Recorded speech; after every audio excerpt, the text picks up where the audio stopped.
আগে ভিডিওটা দেখো, তারপরে আমি রিপ্লাই দিচ্ছি, ঠিক আছে?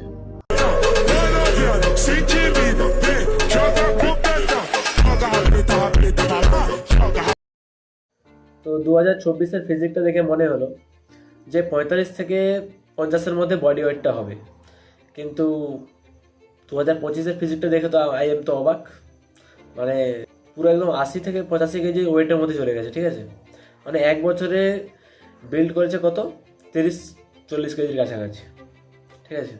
তো 40 কেজি বিল্ড করেছে এক বছরে, আর আমি 4 বছর ধরে ন্যাচারাল বডি বিল্ডিং করছি, তাহলে বডি ওয়েটটা কত হয়েছে? 10 কেজি বডি ওয়েট গেইন করেছে, ঠিক আছে? তাও দেখতে পাচ্ছ 2 লাখের কাছাকাছি তার ফলোয়ার্স আছে। কেন বলবো না গাইস যে আমি ন্যাচারাল? আর এর কোনো আর কিছু তো বোঝাতে হবে না তোমাদের, যে समझदारों के लिए इशारा ही काफी है, ठीक है? তো যারা বুঝতে পারছো তারা সাবস্ক্রাইবটা ঠুকে যাবে, আর যারা বুঝতে না পারছো তারা উল্লুর মতো বুঝে থাকো, ঠিক আছে? আর ওদেরকে সাবস্ক্রাইব করো, আর এডিটিং শেখো, কীভাবে এডিটিং করতে হয়। আজকের জন্য এতটুকুই, আর লাস্টেই বলবো समझदारों के लिए इशारे काफी है, ठीक है?